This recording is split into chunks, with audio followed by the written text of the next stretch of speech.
Item ಯಾವುದೇ ಇರಲಿ try ಮಾಡಿ ಆಚಿ ಚಿಕನ್ ಮಸಾಲಾ. ಆಚಿ ಚಿಕನ್ ಮಸಾಲಾ. ಅಮೆರಿಕ ಹೀಗೆ ಹೇಳ್ಕೊಳ್ತಾ ಇದೆ, ಕೊಚ್ಕೊಳ್ತಾ ಇದೆ. ಈ ಕಡೆಗೆ ಇರಾನ್ ಏನ್ ಮಾಡ್ತಾ ಇದೆ? ಇರಾನ್ ಕೂಡ ತನ್ನ ಕೈಗೆಟಕುವಂತಹ ಅಷ್ಟೂ ರಾಷ್ಟ್ರಗಳಿದಾವಲ್ಲ, ತನ್ನ ಕ್ಷಿಪಣಿಗಳ ರೇಡಿಯಸ್ನಲ್ಲಿ ಬರುವಂತಹ ಅಷ್ಟೂ ರಾಷ್ಟ್ರಗಳು, ಸೊ ಅಲ್ಲಿ ಗುರಿಯಾಗಿಸ್ಕೊಂಡು ಅಟ್ಯಾಕನ್ನು ಮುಂದುವರಿಸ್ತಾ ಇದೆ. ಏನಕ್ಕೆ ಅಂದರೆ ಇಲ್ಲಿ US ನ ಮಿಲಿಟರಿ ಬೇಸ್ ಇದೆ, ಇವರಿಗೂ ನಾವು ಎಲ್ಲಿ ನಾಶ ಮಾಡ್ಬೋದು, ಎಲ್ಲಿ ಧ್ವಂಸ ಮಾಡ್ಬೋದು ಅಲ್ಲಿ ಮಾಡ್ತೀವಿ ಅಂತ. ಸೊ ಜೋರ್ಡಾನ್, ಬಹ್ರೇನ್, ಕುವೈತ್ನಲ್ಲಿ ಇರಾನ್ ಪ್ರತಿದಾಳಿಯನ್ನು ನಡೆಸ್ತಾ ಇದೆ.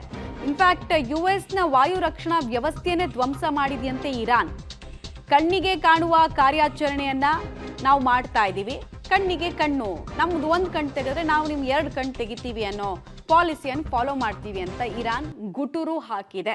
ಸೊ ಹಾನಿ ಆಗ್ತಾ ಇರೋದು, ತಲ್ಲಣ ಆಗ್ತಾ ಇರೋದು ಮಾತ್ರ ಅರಬ್ ಜಗತ್ತಿಗೆ. ಅವರು ಆರಾಮ್ಸೆ ಪ್ರವಾಸೋದ್ಯಮ, ಆಯಿಲ್ ಬಿಸ್ನೆಸ್ ಮಾಡ್ಕೊಂಡು ನೆಮ್ಮದಿಯಾಗಿದ್ದವರು ಈಗ ಬುಡಕ್ಕೆ ಬೆಂಕಿ ಬಿದ್ದಿದೆಯಲ್ಲ ಅಂತ ಹೇಳಿ ಒದ್ದಾಡ್ತಾ ಇದ್ದಾರೆ.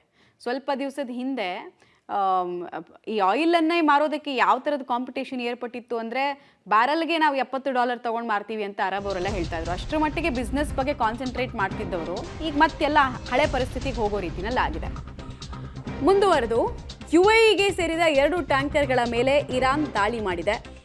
ನಾವು ಹೇಳ್ದಂಗೆ ನಡಿಬೇಕೆಲ್ಲವೂ ಹಾರ್ಮೋಸ್ ಜಲಸಂಧಿಯಲ್ಲಿ ಅನ್ನೋದು ಇರಾನ್ನ ಬಯಕೆ. ಇರಾನ್ ನಡೆಸಿದ ದಾಳಿಯ ಬಗ್ಗೆ UAE ಡೀಟೇಲ್ಸ್ ಅನ್ನು ಕೊಡ್ತಾ ಇದೆ. ದಾಳಿಯಲ್ಲಿ ಓರ್ವ ಭಾರತೀಯನ ಸಾವಾಗಿದ್ರೆ 6 ಮಂದಿಗೆ ಗಂಭೀರ ಗಾಯಗಳಾಗಿದೆ.